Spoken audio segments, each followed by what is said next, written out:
Boa noite a todos, sejam todos bem-vindos a mais uma aula de redação. Você que é novo, não se esqueça de se inscrever, comenta, compartilha e deixe o seu like. É importante para que possamos continuar mandando aulas para o canal, certo? Então hoje a gente vai ver um pouquinho de dissertação, versus argumentação, como chegar ao tão sonhado 1000. Eu sou a professora Adilanha e vamos a mais uma aula. Primeiramente, o que é uma dissertação? Uma dissertação dissertar, é argumentar, é defender um ponto de vista a partir do tema proposto. O texto deve obedecer a uma ordem lógica argumentativa, ou seja, eu vou defender o meu ponto de vista em relação a tal temática. Eu vou expor de forma impessoal o meu ponto de vista e debater, argumentar. Então, para isso, eu utilizo também o texto expositivo, que o texto expositivo é aquele que apresenta informações sobre um objeto ou fato específico, descrevendo e enumerando suas características remente. A ideia de explicar um assunto, tema, coisa, situação ou acontecimento que se pretende apresentar deve permitir o leitor identificar claramente o tema central do texto, ou seja, eu vou utilizar argumentos para defender o que eu falei anteriormente, para defender a minha tese. Por isso que é tão importante a gente entender que a dissertação ela também é composta do texto expositivo. E a gente tem a questão da argumentação. O que é argumentar? É argumentar, é expressar uma convicção, uma explicação para persuadir o interlocutor e a modificar o seu comportamento. Ou seja, eu utilizo um argumento para convencer o leitor sobre o meu ponto de vista. É a questão de persuadir o leitor, convencer o leitor. Igualmente, quando a gente utiliza no nosso dia a dia a questão dos argumentos para convencer os nossos pais a algo, vamos dizer, ou convencer um namorado, ou convencer uma irmã a fazer algo que você queira. Então, a gente utiliza de argumentos, a técnica de argumentos, certo? Por isso que a redação ela é tão presente no nosso cotidiano, porque o tempo todo a gente está trabalhando ela de uma forma contextualizada. Só que dentro da redação, a gente tem outra coisinha que se chama progressão textual. Essa progressão textual ela é a retomada do que foi exposto, ou seja, a leitura de qualquer texto sempre envolve um movimento de retomada do que foi exposto e do avanço na busca de novas informações. É necessário que no momento da produção do texto, todos os pontos de produção estejam interligados, ou seja, a progressão textual ela é responsável por manter a interligação dos parágrafos, ou seja, manter um parágrafo interligado ao outro, através da coesão e coerência, mantendo o sentido do texto de acordo com o que foi explicado. Só que aí a gente tem o grau de informatividade. O que é o princípio de informatividade? A informatividade, ela visa trabalhar com informações atuais e informações mais antigas, ou seja, ela faz o paralelo como era antes e como está hoje. Aqui tem um conceito básico que eu coloquei assim. A informatividade de um texto indica que qual assunto o texto trata e se será abordado de forma superficial, como é agora, ou de forma profunda, como era antigamente. A gente tem um exemplo aí que diz assim: escrever sobre o tema doenças sexualmente transmissíveis, para ser lido por um grupo de médicos e depois por um grupo de adolescentes. Ou seja, vamos dizer como eram as doenças sexualmente transmissíveis antigamente, lá na década de 60, e como está hoje. Então, a gente teria um paralelo de informatividade também dentro da redação. Aí a gente vem, pessoal, com uma estruturação. Essa estruturação, ela vai trabalhar com vocês exatamente essa questão. O que é essa estruturação? O tema, o que é um tema? O tema é a temática que o texto deu. Qual é a temática que vai ser discutida? O que esse tema vai falar? O que é essa tese? Qual é o meu ponto de vista que eu vou defender? Qual argumento eu vou utilizar? Qual proposta de intervenção eu vou inserir? Então, tem essa estruturação.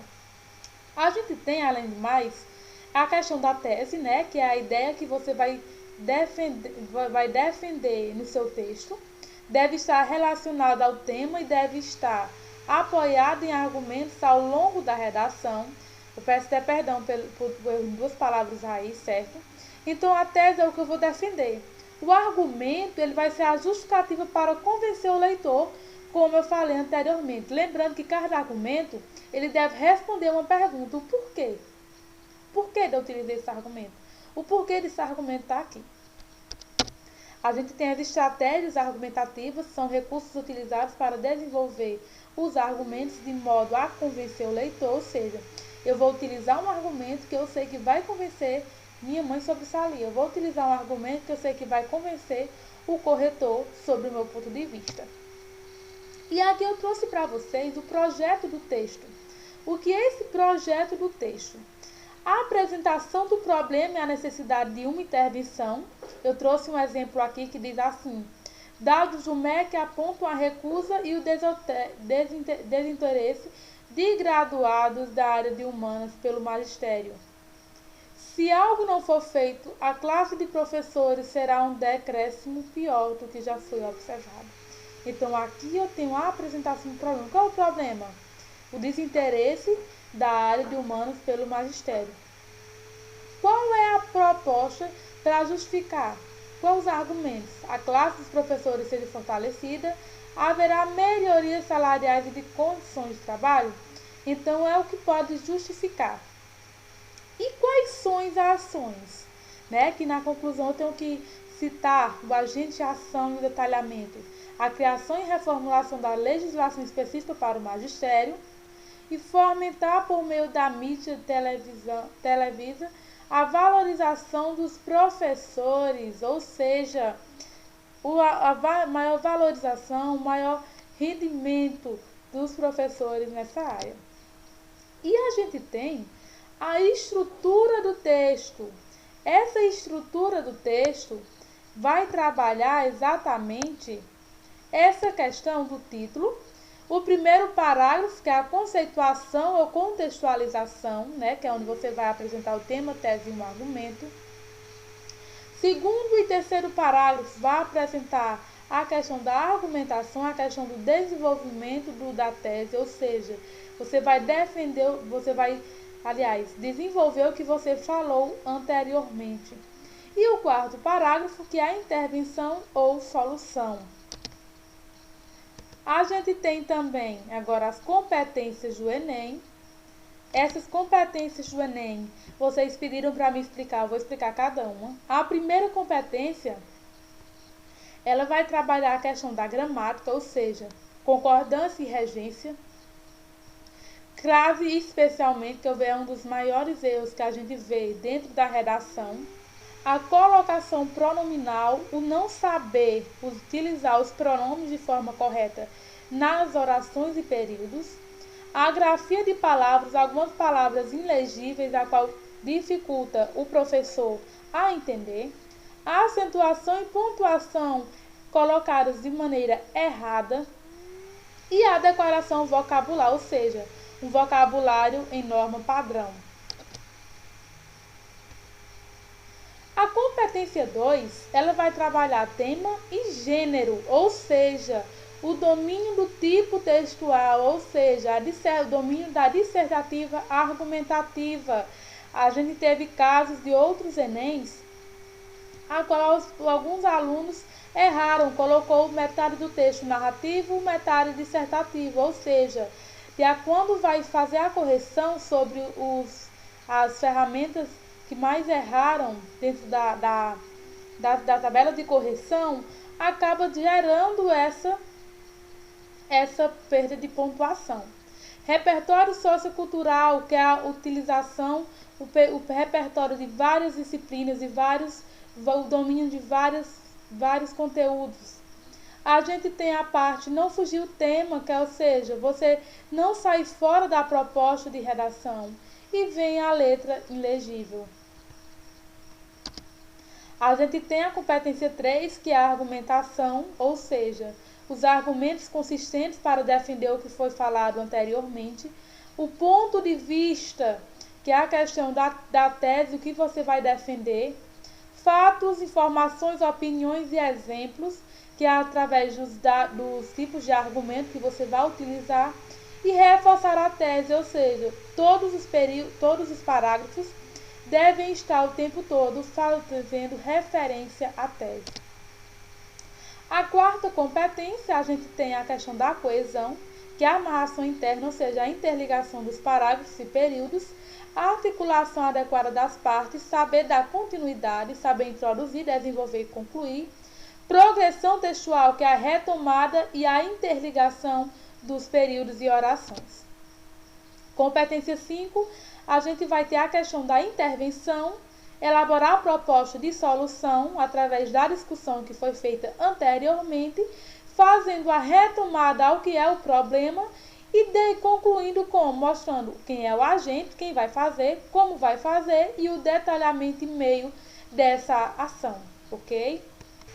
Aí vamos ver agora um pouquinho sobre as competências de língua portuguesa, que está dentro também das competências anteriores e é importante vocês tomarem conhecimento. A competência 1, ela vai trabalhar aplicar as tecnologias da comunicação e da informação na escola, no trabalho e em outros contextos relacionados para a sua vida, ou seja, identificar as diferentes linguagens e seus recursos expressivos como elementos de caracterização de sistemas de comunicação, recorrer aos conhecimentos sobre as linguagens dos sistemas de comunicação e informação.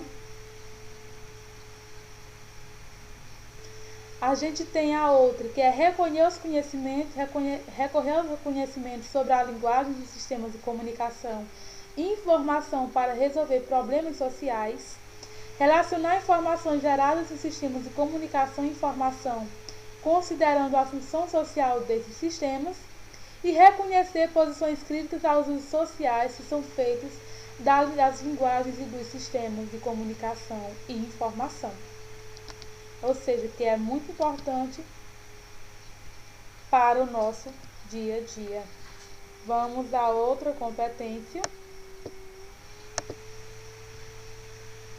que vai ser a competência 2, que é associar os vocábulos e expressões de um texto ao seu tema, ou seja, vocês podem utilizar a questão de citações ou de livros ou obras literárias, utilizar os conhecimentos da LEM e de seus mecanismos como meio de ampliar as possibilidades de acesso a informações tecnológicas e culturais, relacionar um texto em LEM à estrutura linguística, sua função e seu uso social, reconhecer a importância da produção cultural como representação da diversidade cultural linguística, ou seja, tudo isso se faz primordial para o contexto das nossas aulas. A gente tem o outro, que é a competência 3, que é compreender e usar a linguagem corporal como relevante para a própria vida integradora, social e formadora de identidade, ou seja, vocês vão reconhecer as manifestações corporais do movimento como originários das necessidades cotidianas do grupo social. Reconhecer a necessidade de transformação de hábitos corporais em função das necessidades sistemésicas. Reconhecer a linguagem corporal como meio de interação social, considerando os limites do desempenho e as alternativas de adaptação para os indivíduos. A gente tem também competência 4, que é compreender a arte como saber cultural e estético, gerador da diversificação, integrador da organização do mundo e da própria identidade, ou seja, vocês vão reconhecer as diferentes funções da arte, do trabalho, da produção, dos artistas e seus meios culturais, analisar as diversas produções artísticas como meios de explicar diferentes culturas, padrões de belezas e preconceitos, reconhecer o valor da diversidade artística e das interrelações dos elementos que se apresentam nas manifestações de vários grupos sociais e étnicos. A gente tem a competência 5, que é analisar, interpretar, aplicar recursos expressivos das linguagens, relacionando textos como seus contextos, mediante a natureza, função, organização e estrutura das manifestações, de acordo com as condições de condições de produção e recepção, ou seja, o texto literário e o momento de sua produção, relacionar informações de concepções artísticas dentro do texto literário, reconhecer valores sociais e humanos permanentes no patrimônio literário nacional.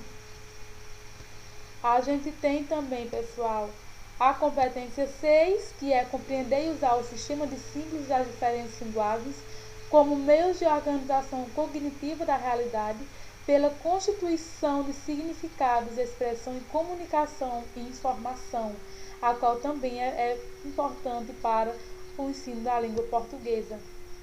Competência 7 é confrontar opiniões e pontos de vista sobre as diferentes linguagens e suas manifestações específicas, ou seja, dentro da redação a gente utiliza muito esses contra-argumentos.